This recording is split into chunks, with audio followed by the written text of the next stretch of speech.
नमस्कार मंडळी, ठरलं तर मग या मालिकेचा आजचा म्हणजे 5 एप्रिलचा भाग तुम्ही ऐकत आहात आणि आजचा भाग लवकर आला बरं का.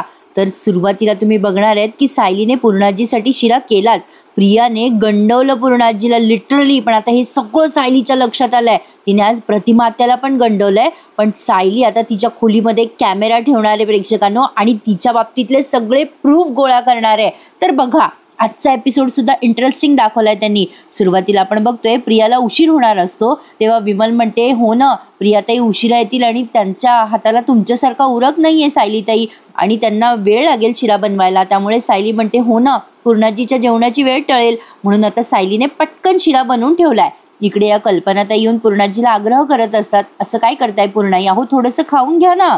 पूर्णाई, तन्वीला शिरा करायला आपण उद्या सांगूया ना, प्लीज जेवून घ्या. पण पूर्णाजी काही ऐकायला तयार नाहीयेत. पूर्णाजी म्हणतात तन्वीने केलेला शिरा खाल्ल्याशिवाय मी काही जेवणार नाहीये. माझी नाचून माझ्यासाठी गोडाचा शिरा बनवणार होती. अगं मला शिरा खायचा आहे आणि तिचं तोंड भरून कौतुक करायचंय, बघ ग जरा तिला फोन लावून. कल्पनाताई म्हणतात हो हो मी फोन लावून बघते. कल्पनाताई फोन लावत असतात पण प्रिया काही तिचा फोन उचले ना. पण तितक्यात सायलीचा शिरा मात्र बनवून झालाय. सायली आता तो शिरा प्लेटमध्ये सर्व करते आणि विचार करते पूर्णाजीला जाऊन देऊन यावा. आता इकडे पूर्णाजी म्हणतात काय ग कल्पना, लागला का ग फोन. कल्पनाताई सारखा फोन करत असतात पण फोन काही ही प्रिया उचले ना. पूर्णाजी म्हणतात जाऊ दे कल्पना, हरकत नाहीये. अगं कुठल्या तरी कामासाठी गेली असेल ती, परत एकदा फोन करते का ग कल्पना. मग कल्पनाताई पुन्हा पुन्हा फोन लावतात पण ती उचले ना. शेवटी कल्पनाताई म्हणतात पूर्णाई आता मला काळजी वाटायला लागली, उशीरही बराच झालाय हो. आता तेवढ्यात सायली पूर्णाजीसाठी शिरा बनवून जातच असते बरं का. तेवढ्यात ही प्रिया टपकते. खरं तर प्रेक्षकांनो एक गोष्ट मला खटकली आहे, ती तुम्हाला खटकली आहे का. काल प्रियाने एवढं महिपतच्या घरी जायची गरजच नव्हती, उगाच आपला काहीतरी टाइमपास केला. पण असो, आता प्रिया अशी तनफन करत येते आणि म्हणते ए सायली थांब जरा. सायली म्हणते तू आत्ता उगवतीयस, तू पूर्णाजीसाठी शिरा करणार होतीस ना. मग प्रिया म्हणते तुला कोणी सांगितलं मग शिरा करायला. सायली म्हणते मला कोणी नाही सांगितला, पण तो तुला बनवायला सांगितला होता ना, तू कुठे होतीस. प्रिया म्हणते ए उगाच प्रश्न विचारण्यात वाया नको घालव, चला आणि इकडे ती प्लेट माझ्याकडे. तसंही पूर्णाजी तुझ्या हातचा शिरा थोडी खाणार आहे, ती माझ्याच हातचा शिरा खाणार आहे. सायली म्हणते तू केलाय का मग हा शिरा. प्रिया म्हणते सोड ना, कशाला सारखं सारखं स्वतःकडे श्रेय घ्यायची सवय लावतेस ग, किती पुढे पुढे करणार आहे सायली. पूर्णाजी तुझ्या हातचा शिरा नाही खाणार.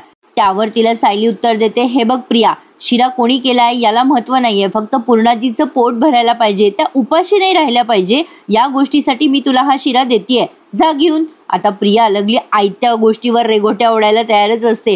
खरं तर सायली आता जे काही वागली आहे ते काही तिचं चुकलं नाहीये प्रेक्षकांनो. सायलीने तिच्याकडे दिलाय शिरा कारण पूर्णाजीचं खरंच पोट भरलं पाहिजे. जे डायबिटीसचे पेशंट असतात ना त्यांना वेळशीर जेवण मिळालंच पाहिजे, नाही तर त्यांच्या तब्येतीवर परिणाम होतो. त्यामुळे सायलीचा निर्णय योग्यच होता. सायलीने आता तिच्याजवळ शिरा दिला तेव्हा ही बदमाश बघा ना अशी येते शिरा घेऊन आणि म्हणते पूर्णाजी. आता लगेच पूर्णाजी म्हणतात बाळा कुठे गेली होतीस ग, अगं केव्हाची वाट बघतोय आम्ही. लगेच प्रिया म्हणते अगो पूर्णाजी मी शिरा बनवायला घेणार होते पण मला आईच्या हातच्या चवीची आठवण आली ग. आईची आठवण आलीच आहे तर मला विचारायला जाऊन यावं आईला भेटायला. मग लगेच पूर्णाजी म्हणतात अगं बाई माहेरी गेली होती काय.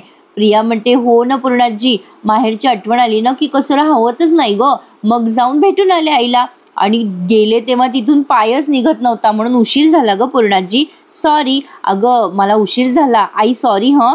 मग कल्पनाताई म्हणतात अगं काही हरकत नाहीये, त्यात काय एवढं, पण तू माझा फोन का नव्हती घेत. मग प्रिया म्हणते अगं कल्पनाई काय झालं, आईच्या घरी ना जरा नेटवर्कचा इश्यू झालाय आणि आता तू मला फोन केला ना तेव्हा मी घरीच शिरा करत होते आपल्या, आले तेव्हा फोन बाजूला ठेवला आणि लगेच शिरा करायला घेतला. प्रेक्षकांनो उद्या प्रियाने जर सांगितलं की माझे आई बाबा ना चंद्रावर राहायला गेले, तिथे जरा नेटवर्कचा इश्यू आहे, त्यालाही सुभेदार हो करतील, काही सांगता येत नाही. बोलते ते सगळं विश्वास ठेवतात सुभेदारीच्यावर. सायली दारामागून सगळं ऐकत असते. आता प्रिया म्हणते बघ पूर्णाजी तुझ्यासाठी खास शिरा केलाय. मग लगेच प्रियाने असं बोलल्यावर पूर्णाजी म्हणतात बघ ग कल्पना मी काय सांगितलं होतं तुला, माझी तन्वी शब्द मोडणार नाही.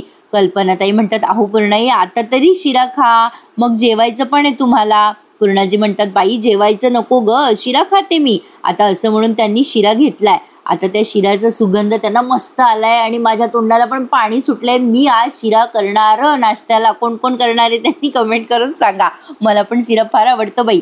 असो, तर आता पूर्णाजी तो शिरा हातात घेतात आणि त्यांना तो शिरा एक घास खाल्ल्यानंतर चव लगेच लक्षात येते. आता पूर्णाजी म्हणणारच असतात की हा शिरा त्या मुलीने केलाय का, म्हणजे लिटरली त्यांच्या तोंडात हे वाक्य आलेलं असतं बरं का. पण प्रिया एवढी डॅम्बिश आहे ना, ती त्यांचं वाक्य पूर्णच होऊ देत नाही. ते बराच वेळ ते शिऱ्याकडे बघतात. आता कल्पनाताई म्हणतात, काय झालं पूर्णाई? त्यावर पूर्णाजी प्रियाला म्हणते, काय ग, तू बनवलायस तन्वी हा शिरा? आता ही चुपचाप बसते, काही बोलतच नाही थोड्या वेळ बरं का. हिला पकडल्यासारखं फील होतं. पण पूर्णाजी पुन्हा विचारतात, तन्वी मी काय विचारते तुला, तू बनवलायस का हा शिरा? आता ती थोडीशी घाबरी घुबरी होते बरं का आणि म्हणते, अगं असं काय करते पूर्णाई, कोणी बनवला काय विचारतेस, मीच बनवलाय हा शिरा. मग आता पूर्णाजी म्हणतात, या शिऱ्याची चव तर त्या, आता प्रिया लगेच म्हणते, आईने बनवल्यासारखं आहे ना शिरा, आईच्या हातची चव आहे ना पूर्णाजी, मला वाटलंच तुझ्या लक्षात येईल म्हणून. अगं पूर्णाजी, मी घरी गेले होते ना आता, तर मी आईच्या हातची रेसिपी शिकून आले. तुला आवडतो ना माझ्या आईच्या हातचा शिरा म्हणून. अगं काय झालं, मागच्या वेळेला तो उपमा केला जरा फसला ना, म्हणून म्हटलं उगाच कशाला रिस्क घ्यायची, म्हणून मग शिकूनच आले आईकडनं शिरा. मग सायली हे सगळं ऐकते बरं का. सायलीच्या लक्षात येते किती आगाऊ आहे प्रिया. आता पूर्णाजींना एवढं कौतुक वाटतं. त्या म्हणतात, बाई मला शिरा खायचा होता म्हणून तू तिकडे गेली होतीस, शिरा शिकून आलीस तू प्रतिमाकडनं? त्यावर प्रिया म्हणते, हो पूर्णाजी, अगं पण या शिरा खाल्ल्यावर तुझ्या चेहऱ्यावर जो आनंद असेल ना पूर्णाजी, त्यामुळे माझी सगळी धडपड सार्थकी लागेल बघ. आता सायली मनात विचार करते, अगो प्रिया किती खोटारडी आहे ग तू, अगं पूर्णाजीच्या भावनाशी खेळतेस तू. आता प्रिया आग्रह करत असते, पूर्णाजी बघतेस काय, खा ना तो शिरा. सायली सगळी बघते गंमत इकडनं. आता या पूर्णाजी म्हणतात, खरंच ग खरंच प्रतिमाच्या हातची चव आहे. प्रिया मनात विचार करते, प्रतिमा आणि सायलीच्या हातची चव सारखी आहे, त्यामुळे मी पकडले नाही गेले. या मायलेकीच्या जोडीचा पहिल्यांदा फायदा झालाय मला. प्रिया काय डॅम्बिश आहे प्रेक्षकांनो, पटापट खोटं बोलते. सायली तिकडनं सगळं बघते. पूर्णाजी तृप्त झाल्यात शिरा खाऊन. त्या म्हणतात, वा वा वा, मन तृप्त झालं माझं, साजूक तुपातला शिरा अप्रतिम झालाय.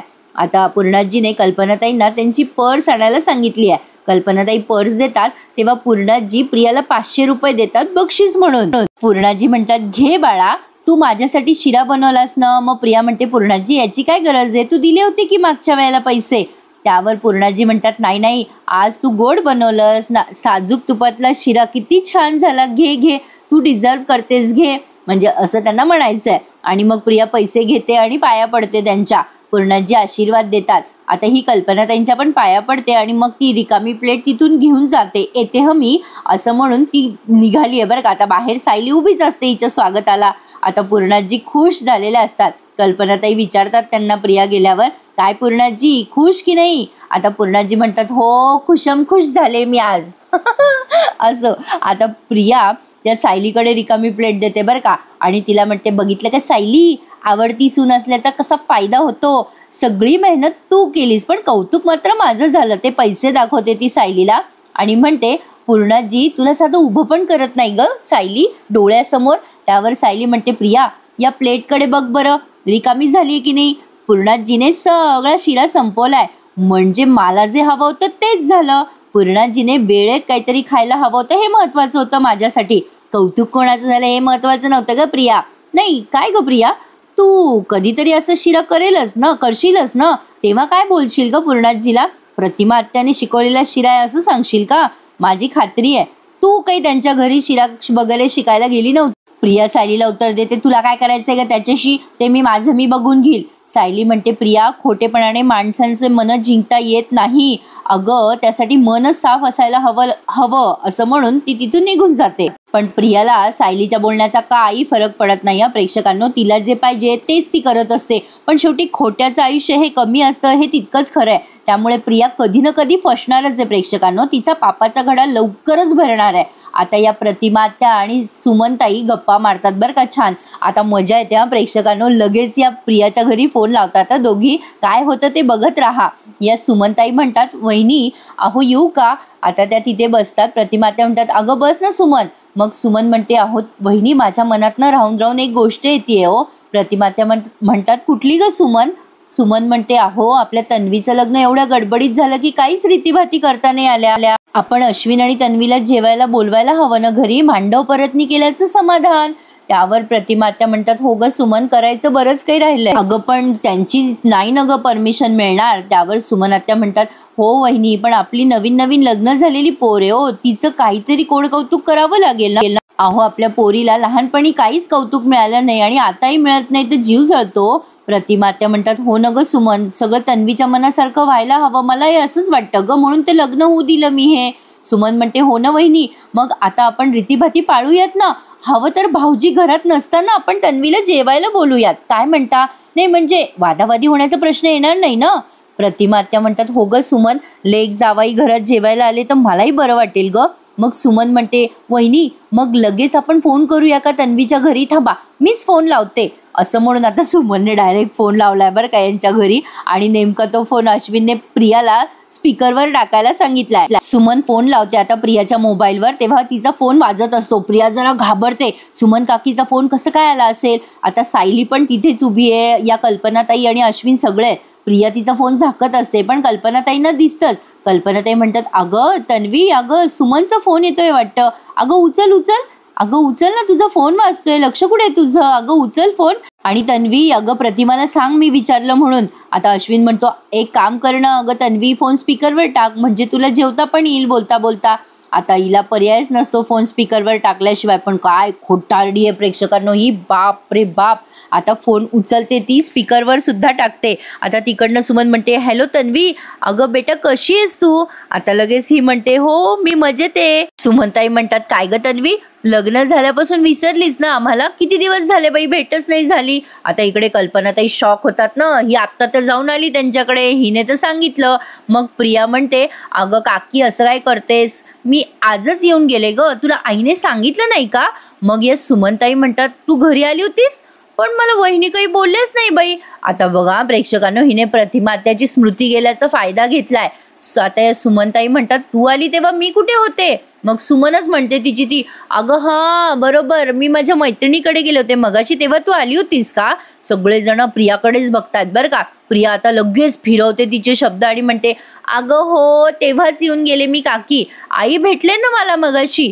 प्रतिमात्या म्हणतात, अगं तन्वी आज येऊन गेली म्हणते का? अगं स्पीकरवर टाक ग फोन जरा. प्रतिमात्या आता फोन स्पीकरवर टाकतात बरं का तिकडनं. आता त्या म्हणतात, अगं तन्वी, तू आज घरी आली होतीस? आता प्रिया जरा घाबरते बरं का, पण चेहऱ्यावर एक रेषही नाहीये तिच्या. ती खोटं बोलताना किती साफ खोटं बोलते बघा. प्रिया आता म्हणते, अगं आई हो ना, अगं असं काय करतेस? मग प्रतिमात्या म्हणतात, अगं तू अशी काय करतेस, मी तर घरीच होते ना आज, तू केव्हा आली होती इकडे? सायलीने ते सगळं ऐकलंय बरं का, आणि सायलीचा प्रतिमात्यावर पूर्ण विश्वास आहे आणि प्रियावर नाही आहे. आता प्रिया म्हणते, अगं आई असं काय करतेस, अगं मगाशी तुला नाही का मी सांगितलं, मी घरी न सांगता आले, अगं तू मला मिठी पण मारलीस नाही, म्हणजे इकडे परत येताना घाईघाईत का असेना पण तू मला शिरा शिकवला ना कसा बनवायचा ते. आता सायलीला काय माहित नाही का, आईने सायलीच्याच हातचा शिरा नेला ना. या प्रतिमात्या गडबडून जातात ना, त्या म्हणतात, काय शिरा?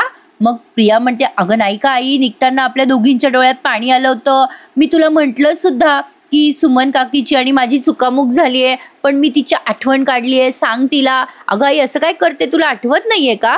आता प्रतिमात्या बिचाऱ्या गोंधळून जातात ना, नाही ग तन्वी, मला नाही आठवत आहे. प्रिया म्हणते, अगं आई असं काय करतेस, तू गोळ्या वेळच्या वेळेवर घेते ना?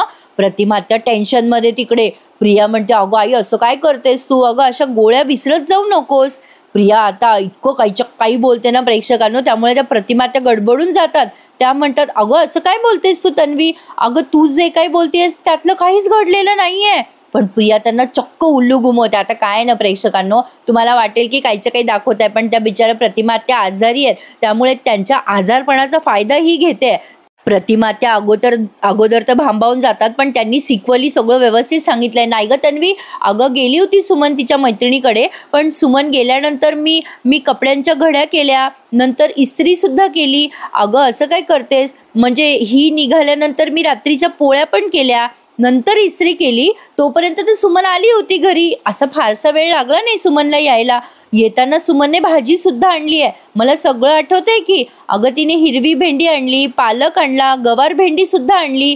सुमन म्हणते, हो बरोबर बोलताय तुम्ही वहिनी. मग प्रतिमात्या म्हणतात, बघ तन्वी, मला सगळं आठवतंय. आता सायली हे सगळं बारीक लक्ष देऊन ऐकते बरं का. अश्विन पण ऐकतोय तिकडनं स्पीकरवर. आता प्रिया तरी सुद्धा कशी गंडवते बघा. अगं आई, असं काय करतेस? तुला ह्या छोट्या छोट्या गोष्टी आठवतात आणि तुला अख्खच्या अख्खं एक व्यक्ती भेटला हे तू कशी काय विसरलीस? अगं आई, आपण हे डॉक्टरांना सांगायला हवं. हे हे खूप सिरियस आहे आई. आता जास्ती डेंजरस झालंय हे सगळं आधीपेक्षा. प्रतिमा आत्या म्हणतात, अगं नाही ग, अगं मी तर माझी औषधं वेळच्या वेळेवर घेते. अगं मी मी घेते ग गोळ्या. आता त्या बिचाऱ्या रडवेल्या होऊन जातात बरं का प्रतिमा आत्या, आणि त्यांना काही कळेना हे असं कसं झालं, आपण असं कसं विसरू शकतो. ही किती गंडवते आहे प्रेक्षकांनो. पण हिच्यावरनं चांगली संक्रांत येणार आहे बघा तुम्ही. मैपत आणि ती नवीन वकिलीन बाई आहे ना, ती 100% हिलाच खुनाच्या आरोपात अडकवतील, मग समजेल हिला. आता सायली लगेच फोन घेते प्रियाच्या हातातून आणि म्हणते, प्रतिमा आत्या तुम्ही शांत व्हा, बघू, तुम्ही टेन्शन नका घेऊ. इतकं कुठे काय झालंय? सायलीने लगेच त्यांना दिलासा दिलाय बरं का, आणि म्हणते कशी, माझा विश्वास आहे तुमच्यावर प्रतिमा आत्या, तुम्ही शांत व्हा बरं, काही एवढं टेन्शन घेऊ नका. आता प्रतिमा आत्या थोड्या रिलॅक्स होतात सायलीचं बोलणं ऐकल्यावर आणि तिचा आवाज ऐकल्यावर. त्या म्हणतात, हो हो मी शांत आहे सायली. मग सायली म्हणते, आता आराम करा हं प्रतिमा आत्या. सुमन काकू, तुम्ही प्रतिमा आत्याला आराम करू द्या हं. मग सुमन म्हणते, हो हो सायली, मी फोन ठेवते हं. आता सुमन फोन ठेवून देते आणि प्रतिमा आत्याला म्हणते, बसा बसा वहिनी, शांत व्हा बरं, इतका विचार नका करू. आणि आता या प्रतिमा आत्या टेन्शनमध्ये आल्या ना, की हे असं कसं झालं. आता ही बघा बदमाश तन्वी कशी म्हणते, आईचं एवढं ट्रीटमेंट चालू आहे तरी तिचा आजार पण काही कमी व्हायला तयारच नाहीये. मग अश्विन म्हणतो, अगं ट्रॉमा आहे तो तन्वी. प्रतिमा आत्या गेले खूप वर्ष कठीण अवस्थेत होती, त्याचा हा परिणाम आहे. एक नाही म्हणजे तिची ट्रीटमेंट सुरूच आहे आता, त्यामुळे बरं वाटेल तिला, एवढं काही टेन्शन घेण्यासारखं नाहीये. प्रिया म्हणते, अरे अश्विन पण कधी बरं वाटेल? अरे मी येऊन 1-1.5 तास झाला रे. अरे आईने मी किती छान गप्पा मारल्या, म्हणजे तिने मला खास रेसिपी पण सांगितली शिऱ्याची, असं कसं विसरू शकते ती सगळं. सायली बघत असते हिच्याकडे बरं का, की ही खोटं बोलते, सायलीला माहिती असतं सगळं. मग या कल्पना ताई म्हणतात, अगं तन्वी काळजी करू नको, देवी आई आहे ना आपल्या पाठीशी, प्रतिमा होईल बरी. मग लगेच ही देवी आईला नमस्कार करायचं नाटक करते, हो हो तसंच होऊ देत देवी आई, माझ्या आईला लवकर बरं वाटू दे, माझ्या आईवर लक्ष असू दे ग, असं म्हणून लगेच नमस्कार वगैरे करते. अश्विन केविलवाणा तिच्याकडे बघायला लागतो. पण सायलीला जे समजायचं आहे ते समजले, त्यामुळे सायलीने आता भारी आयडियाची कल्पना केली आहे प्रेक्षकांना. हां, पण ती आयडिया कितपत वर्क करते ते पुढे बघण्यासारखं असेल. तर आता अर्जुन खूप कामात आहे, प्रचंड कामात आहे बिचारा. दामिनी या केसवर आहे म्हटल्यावर त्याला चौपट जास्ती काम करावं लागतंय. आता अर्जुन विचार करतो, दामिनी या केसवर आहे म्हटल्यावर मला आणखीन काही गोष्टी जाणून घ्याव्याच लागतील, म्हणून तो चैतन्याला कॉल करतो आणि चैतन्याला म्हणतो, चैतन्य हे बघ, आपल्याला दामिनीची जी काही माहिती मिळाली आहे ती सफिशियंट नाही आहे, मला डिटेल माहिती दे. ती कुठल्या शाळेत होती, तिच्या केसेसची स्ट्रॅटर्जी काय आहे, ती काय काय प्रश्न विचारते, हे सगळं डिटेल हवेत मला. चैतन्य म्हणतो, हो ठीक आहे अर्जुन, हरकत नाही आहे. मग अर्जुन म्हणतो, एक काम कर ना, आपल्याला ही सगळी इन्फॉर्मेशन आता पुढे काही बोलणार तो म्हणतो, हे बघ चैतन्य म्हणतो, हे बघ अर्जुन, तू जास्ती स्ट्रेस घेतोयस यार, मला मान्य आहे आपल्याकडे स्ट्रॉंग आहेत सगळे प्रूफ, पण हे बघ तिच्याकडे जे काही आहे ना ते असं आपल्याला टक्कर देण्यासाठी पुरेसं नसावं रे. अर्जुन म्हणतो, बरोबर आहे तुझं चैतन्य, पण ती मुद्दे क्रिएट करू शकते याचा विचार कर. मी पॅनिक नाही होते यार, फक्त मी अंदाज लावतोय की इन्फॉर्मेशन आपल्याकडे जी असायला हवी ना ती पक्की असायला हवी. मग चैतन्य म्हणतो, हो मी बघतो सगळं. अर्जुन म्हणतो, बरं चल ठेवतो फोन. आता अर्जुन प्रचंड कामात असतो. मग सायली येते तिथे आणि म्हणते, अहो किती राहिलंय तुमचं काम, म्हणजे किती अभ्यास करताय तुम्ही, म्हणजे एवढे हुशार असून सुद्धा तुम्हाला एवढा अभ्यास करावा लागतोय. मग अर्जुन म्हणतो, काय करणार सायली, परीक्षा टफ असली की असा अभ्यास करावाच लागतो. आपल्याकडे जे पॉइंटर आहेत ना त्यामुळे आपल्याला अंदाज येऊ शकतो की दामिनी आपल्याला काय काय प्रश्न विचारेल, त्याचा सगळा अभ्यास करावाच लागेल. अर्जुन प्रचंड बिझी असतो बरं का. तेवढ्यात चैतन्याने त्याला मेसेज केलाय. तो फोन बघतो आणि म्हणतो, फॅन्टॅस्टिक, हे बघा चैतन्याने अजून इन्फॉर्मेशन पाठवली आहे दामिनीची. मग आता सायली विचारते, कसली माहिती आहे ती.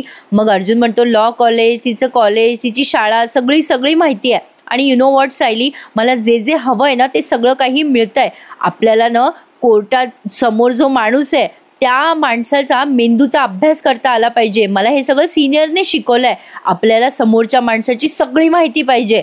दामिनी आपल्या केसबद्दल काय विचार करते याचा अंदाज मला घ्यायचा असेल ना तर मला माहिती पाहिजे की तिने कोणत्या केसेसमध्ये कोणती स्ट्रॅटर्जी वापरली आहे. सायली आता खुश होते अर्जुनवर आणि ती असं नवल व्यक्त करते, अगं बाई काय हुशार आहे माझा नवरा. आता ती काय करते प्रेक्षकांनो, घंटी आणते आणि अर्जुनवरून अशी घंटी वाजवायला लागते. अर्जुनला ते इरिटेट होतं, तो काय चाललंय सायली, अहो मला इरिटेट होते, ते शांत बसवा ती घंटी.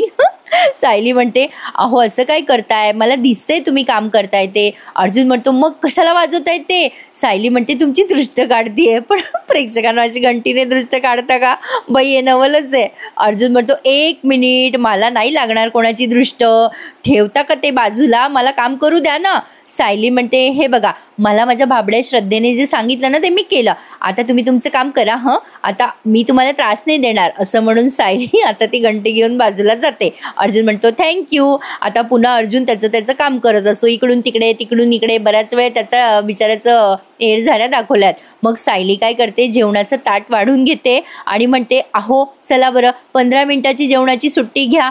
मग अर्जुन म्हणतो, नाही बाबा मला सुट्टी नाही घेता येणार, खूप काम पेंडिंग आहे. सायली म्हणते, अहो पण काही खाल्लं नाही तर ताकद कशी येणार, असं नाही करायचं, बरं चला खा. पण अर्जुन काही तिच्याकडे बघेना, तो खूप बिझी आहे. मग सायली म्हणते, बरं 15 मिनिटाच्या सुट्टीशिवाय तुमचं जेवण होऊन जाईल असं म्हणून आता तिने अर्जुन काम करता करता त्याला घास भरवलेत. आता इथे त्यांनी कसं दाखवलंय, सायली त्याच्या मागे मागे करत असते, तो पुढे पुढे काम करतोय, ही मागे मागे त्याला जेव घालतीये. आणि अशा पद्धतीने जसं लहान लेकरू पळत पळत जेवतं आणि त्याचं लक्षातही येत नाही की आईने आपल्याला भरवलंय, तसं सायलीने अगदी मायेने प्रेमाने पत्नी म्हणून अर्जुनला भरवलंय आणि त्याला कळलं सुद्धा नाहीये. असं त्यांनी बराच वेळ दाखवलं, तो मागे जातो पुन्हा इकडे जातो, ही त्याच्या मागे मागे ताट घेऊन फिरत असते. छान दाखवलंय प्रेक्षकांनो.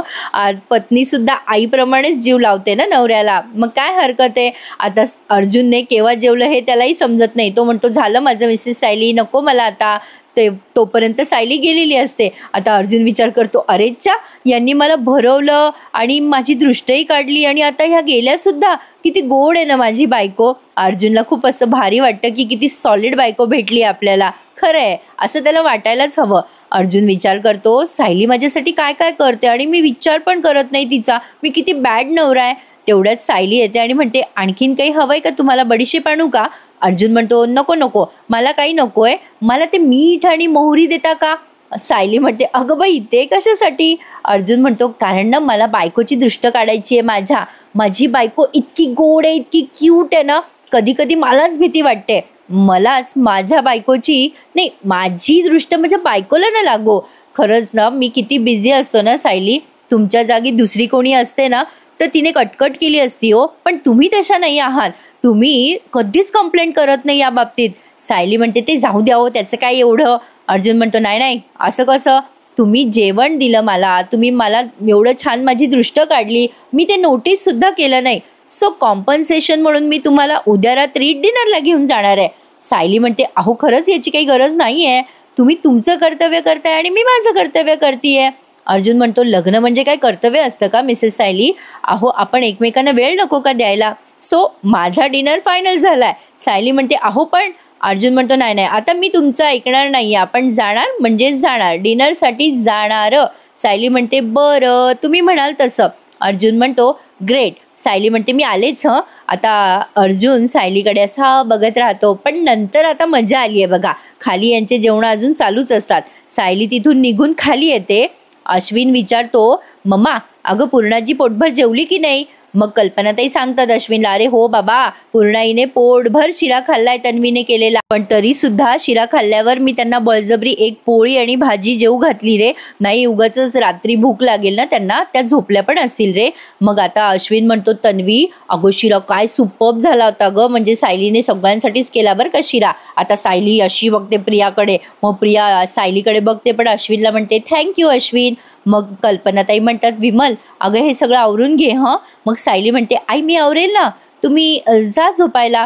मग अश्विन म्हणतो, हो आता मला पण लवकर झोपायचं आहे, कारण उद्या सकाळी मला लवकर जायचं आहे, सकाळी 4:30लाच मला जरा काम आहे हॉस्पिटलमध्ये, चला मी निघतो आता, झोपतो. आता हे प्रत्येकजण झोपायला जातात. सायलीसुद्धा तिथलं सगळं आवरसावर करते आणि मग तिच्या खोलीमध्ये झोपायला जाते. आणि बघते तर काय बाई, अर्जुनचा डोळा लागलेला असतो. मग सायलीने अगदी गुडी गुडी वाईफसारखं त्याचा तो काही पसारा असतो तो सगळा आवरलेला आहे. हा शेवटचा सीन बघताय तुम्ही प्रेक्षकांनो. आणि मग अर्जुनच्या तिच्या अंगावर चादर वगैरे टाकली आहे आणि आता ती स्वतः सगळं आवरून सावरून झोपायला जाणार असते. तेव्हा तिच्या अचानक लक्षात येतं की आज जे काही झालं ते बरोबर नाही झालं. प्रिया जे काही बोलली, प्रियाने जे काही केलं ते सगळं चुकीचं होतं. पण प्रियाचं डोकं किती तिरपांगडं चालतं ना. मी केलेला शिरा तिने प्रतिमात्याने शिकवलाय असं सांगितलं पूर्णाजीला. पण प्रिया खरंच आज प्रतिमात्याकडे गेली असेल तर प्रतिमात्या विसरल्या ते. प्रतिमात्या खरं बोलतायत म्हणजे या गोष्टीवर तर माझा विश्वास आहे. पण प्रिया वेगळीकडे कुठे गेली असेल का मग?